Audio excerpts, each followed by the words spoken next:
Hi, welcome back to our YouTube channel. We've stopped doing our projects one at a time on video. We're switching now.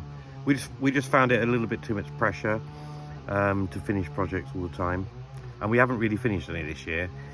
But what we're going to do now is an update every year on our progress improving our Portuguese house, and then we'll do it in Sweden as well later in the year. So this is just a summary of what we've done from January to March this year.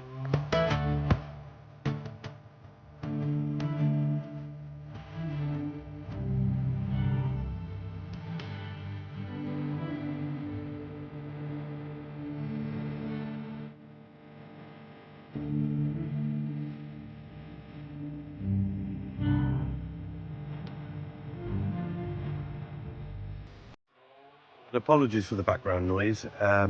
Normally it's dead quiet here, but at the moment everybody's cutting trees, chopping things down and making the most of this glorious weather.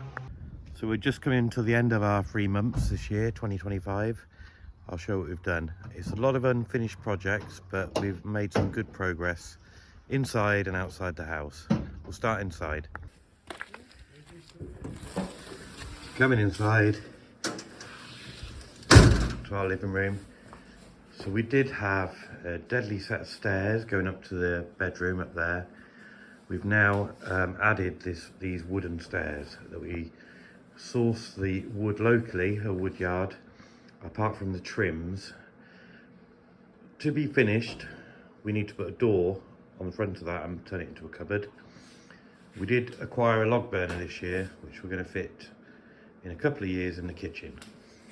We did that stairs, and turning around to this side of the room, we've created another set of stairs, and we've created a mezzanine area. All the wood we used is locally sourced, apart from the trim. 2x4 main beams to make a staircase, and 1-inch thick tongue and groove to make the floorboards and the staircase. So it's very, very strong. We've sort of over-engineered it, but we didn't want to have any sort of danger or risk. The stairs took a bit of working out. You can see the lines on the wall where we marked it up and then changed our mind. Same on here. We had to make them slightly steeper to fit down so we could go down in front of this small bedroom. I'll now take you upstairs and show you what it looks like. So walking up, they're super sturdy, super strong. We've got the barrier here. We put this curtain just to give privacy. We had our nieces come and stay, teenage nieces, and they absolutely love this room. A quick look inside. I've got LED lighting. So 2 beds. We do move that one over. We've stained all the flooring. Added in a bit of, well, we've moved that one for ventilation, but this side we're going to have a storage. But it's a perfect little room with 2 beds in it. So we haven't lost a lot of room in here. We are thinking of maybe getting an armchair one day in this area. And next year's project is to completely redo all the walls in here and get rid of all the old cement, probably put a new window in as well. And this is going to be the focus of next year's project, making this look good. This is the floor from underneath. You can see it's very strong, thick wood, doesn't move about. We've turned this room just into a mini dining room for now. This will be 2 years' time, our large bathroom we're going to create in there, hopefully. So looking back at the staircases, like I said, it was all local wood yard, extremely strong. The floorboards are all dried, air dried or something, so they don't crack and move. In total, we use 40 square meters of floorboard and 40 2x4 posts. Total cost for that was about just under €600, and we paid another €100 for the trim from Brico-Marche. So all in all, with the paint, sealant, spray, it definitely came in at less than €1,000. Like I say, got to finish off 2 doors to make them into cupboards, but we'll do that next year. But we're really pleased with it. It's changed the room again, made the house more livable. We were comfortable with 7 almost adults staying here in our small house, and it worked perfectly. We were really pleased. One of the first things we did when we got here in January was fit this double glazed door in the kitchen. There was an old wooden door that I made ages ago that had all gaps around it, let the cold in. So this was a very cheap purchase, €250 from Brico-Marche.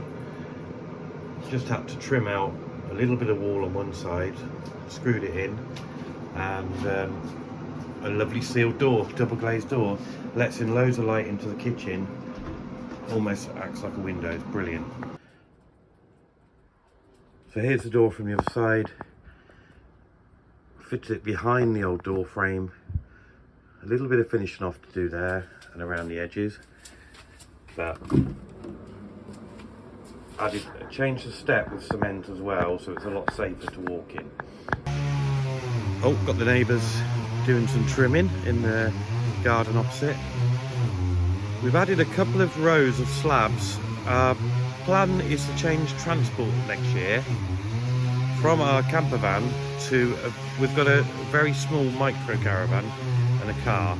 Be easy for getting around once we're here. Confident it's going to fit in here, so we put those in. Hopefully it'll be quite easy to roll the caravan up there. It only weighs 500 kilos. Well, that's our plan. So a look from here, you can see all the paths we've put in. I'll give you a tour around those. We've also given our orange trees massive haircuts.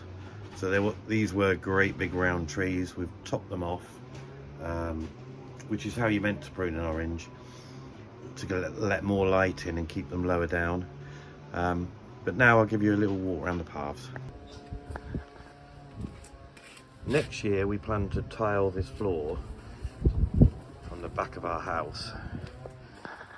But for now we've got these, it's just concrete but it's smooth. So we've added these paths in. We bought the stone by the load and it was about €290, but it's about 50 metres of paving. Underneath this is broken up roof tiles and clay beads with cement. Still being finished, just light oiled it with linseed oil at the moment. Hoping to finish that off. You can see where we've run out at that end. But it's still a work in progress. We should finish oiling the path this year, and then we will tidy up all the edges with cement next year. So looking down the paths, we've really gone to town on the garden, cutting back every tree, every olive tree, getting it in sort of tip-top condition. We're hoping to harvest some of those olives, or get somebody to harvest them for us, and then make our own olive oil next year. We've got 11 trees, so 5 are cut right back to nothing. 6 we did last year, and that's where we're going to get our olive harvest from, hopefully. So look down the garden, we've got the path going all the way to the compost heap, which was almost empty, now it's full again. Cuttings and a lot of orange branches there. You can see this tree we didn't even realise we had, and we've been told it's a cherry tree, so hopefully there'll be cherries on that in the future. Other ones have gone over, the peach and the plum. The blossoms go in, now they're leaves. This one, another peach, still in full blossom. And we're not sure what that tree is, but That's the big fig tree, the one covered in ivy. That's all starting to bud and leaf up, so should be a good fig harvest in the future.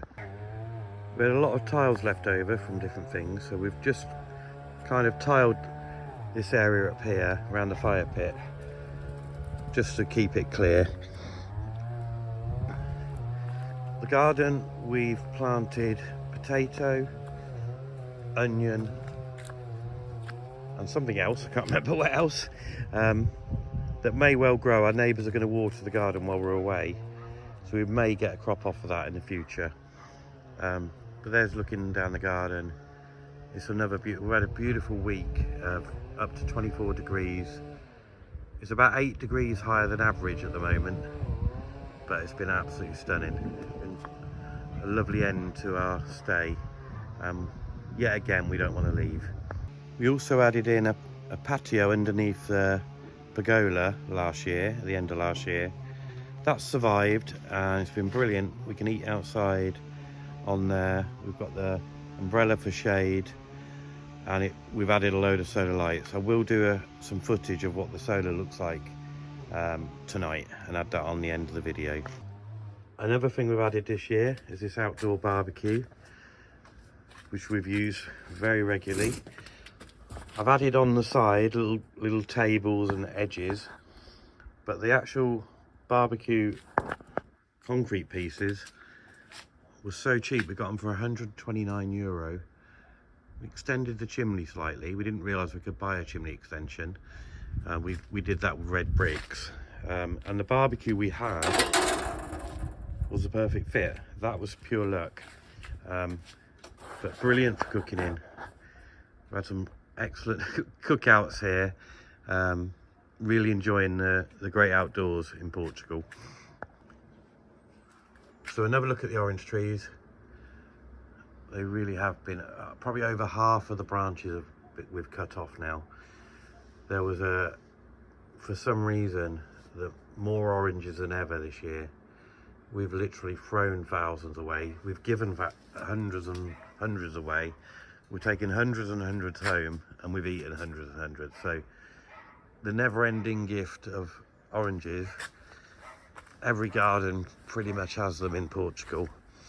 And you can see, even if you look at the tree now, you've got full-on oranges and full-on orange blossom coming. It's quite an amazing tree. I guess all the rain they had helped grow so many oranges. That's all we've got for this year. If you want to follow a lot more activity, there's a channel, friends we've got out here called Jenny and Dave. I've got a channel called I Want a Lemon. Now they've taken on an absolutely enormous project, way bigger than this, and they're doing some amazing work. Brilliant. They do updates every couple of weeks. Well worth a look. So I'll add a link to their channel in the description, but take a look. And hope to see you on the next update when we do one from the end of our trip to Sweden. Well, we've got the solar just starting to kick in now. We're going to be eating up here later. Got the barbecue, a little bit too hot, need to let it cool down a little bit. Solar's kicking in. It's about 20 past 8. Got lights going off down the garden, probably a cat walking through. But all starting to light up. Like I say, we've probably overdone it on the solar, but it does look lovely.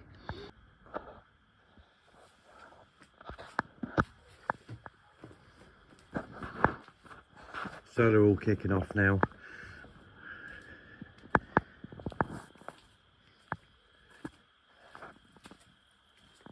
This is our dining area at night. And that's the background noise, if you can pick it up, the cicadas. Sunset, moon. You can see why we don't want to go home.